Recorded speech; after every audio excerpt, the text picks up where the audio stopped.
É um prazer, meu nome é Gabriel, bem-vindo a mais um vídeo. Nesse vídeo eu vou falar por que o powerlift pode te ajudar na sua performance atlética ou não. Por que eu acrescentei esse ou não? Essa é a parte que eu acho que vai ser interessante pra gente conversar aqui no vídeo, porque muita gente concordaria com a primeira parte, mas eu não sei se com a segunda, então eu vou dar uma provocadinha pra ver o que vocês acham sobre esse assunto, beleza? Mas antes de entrar diretamente, eu tenho que falar o seguinte: se você gosta desse tipo de vídeo, vídeos exclusivos, inéditos no Brasil sobre treinamento de força, muitas vezes até no mundo, dá uma olhada na descrição aqui embaixo, tem algumas maneiras de você auxiliar o canal de maneira direta, tá bom? Mas caso não seja possível, você deixar aquele joinha, você deixar aquele comentário, se inscrever no canal é algo muito importante, ajuda muito o crescimento aqui do canal, as estatísticas do YouTube agradecem. Beleza? Agora vamos falar sobre esse assunto polêmico.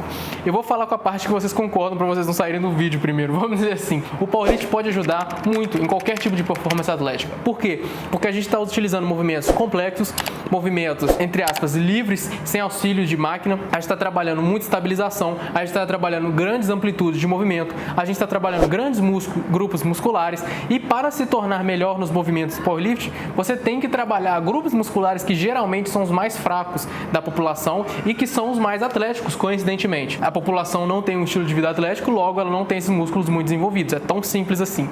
Então, para você melhorar os powerlifts, o que você tem que ter forte? Costas e posterior de coxa, glúteo, perna, tá? Tríceps, grandes grupos musculares que vão estar trabalhando bastante. Isso eu acho que é algo que todo mundo concorda, todo mundo consegue perceber por que isso acontece. Tanto que a pessoa começa a treinar um powerlift, não é específico do esporte, mas geralmente ela se sente melhor, tem mais boa disposição, tem mais um melhor condicionamento, consegue realizar movimentos com mais facilidade, tá? Nunca mais vai ter problema para poder agachar e pegar um negócio no chão. Isso é algo que é muito comum.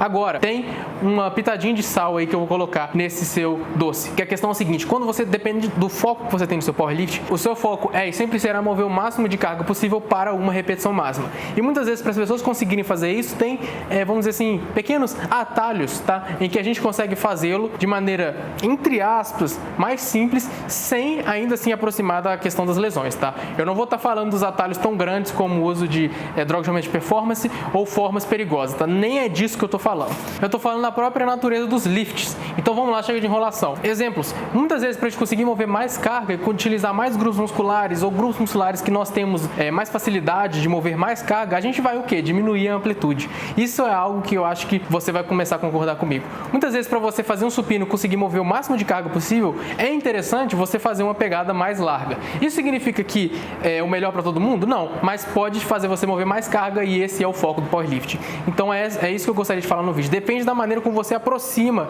né, esse treinamento. O supino com a pegada mais larga, muita gente fala que dependendo da forma que você faz, você tem riscos maiores de ter complicações no ombro. Isso é verdade.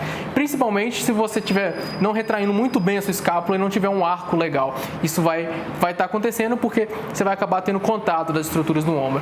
Mas se você fazer da maneira correta, também isso não acontece. Então é por isso que eu consegui jogar nessa categoria. Então, muitas vezes, para uma pessoa que quer ter um desenvolvimento mais atlético e menos powerlifter, a pegada mais curta vai estar ajudando bastante, principalmente porque você vai desenvolver muito tríceps em esportes de arremesso, vai ajudar bastante e tudo mais. Agora, isso aparece em outros exercícios também, como o próprio agachamento. Talvez, não estou falando que é o caso de todo mundo, mas acontece que frequentemente, para você diminuir a amplitude do agachamento, a distância mais larga vai ser mais preferencial. Agora, esse é um pouquinho diferente do supino, porque quando você está fazendo a distância mais larga, por natureza, você está utilizando mais cadeia posterior. Isso pode ser até interessante para o pessoal aí dos esportes, o pessoal que quer a performance mais atlética. Então, nesse caso, aconteceu o efeito reverso. Mas com a popularização dos esportes de força, principalmente na internet, acabou acontecendo um fenômeno engraçado, que as pessoas começaram a valorizar mais o agachamento com a distância mais curta e acham ele mais bonito, mais atraente. Acontece que o powerlift não é um esporte de beleza, esse é o bodybuilding, esse é o esporte de estética. O objetivo do powerlift é a movimentação de carga. Então, muito frequentemente você vai ter a realização do exercício dessa forma,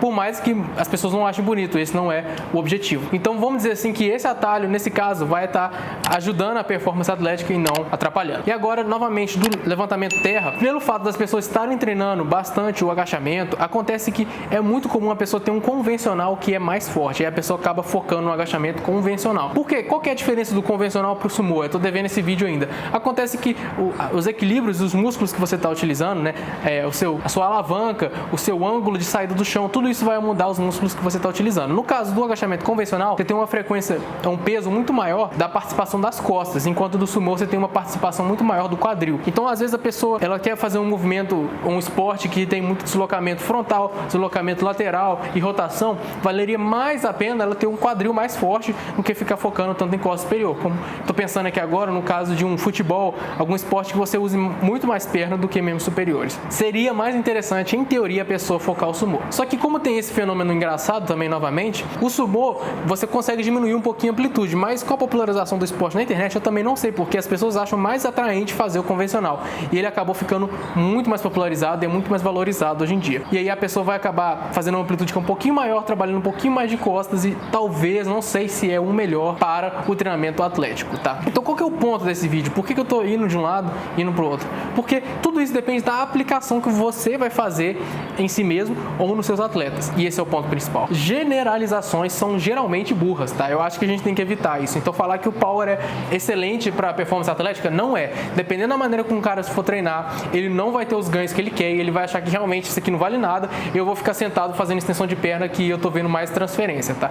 E dependendo da forma como você planejar o seu powerlifting pro seu atleta, pode ser de fato que ele esteja certo, cara. Você tem que tomar esses cuidados. Use os movimentos compostos, você pode até utilizar o método do esforço máximo através da utilização de repetições máximas, é o que eu faria, mas manipule, tá? Manipule para envolver mais tríceps, manipule no caso do agachamento, faz o contrário, diminui a amplitude para você usar mais posterior de coxa. Caso a pessoa tenha dificuldade de treinar na amplitude abaixo do paralelo, utilize as caixas como aliado, faça o treinamento de mobilidade, porque vai ajudar bastante. No levantamento terra, caso a pessoa tenha uma fraqueza de costas, aí você joga o convencional, mas não, ela simplesmente quer performance atlética, quer deslocamentos, joga o sumô. Tudo isso vai depender da maneira como você planeja, tá? E esse é sempre o caso. E o mais importante, as pessoas associam o powerlifting com um esporte que com alto risco de lesão.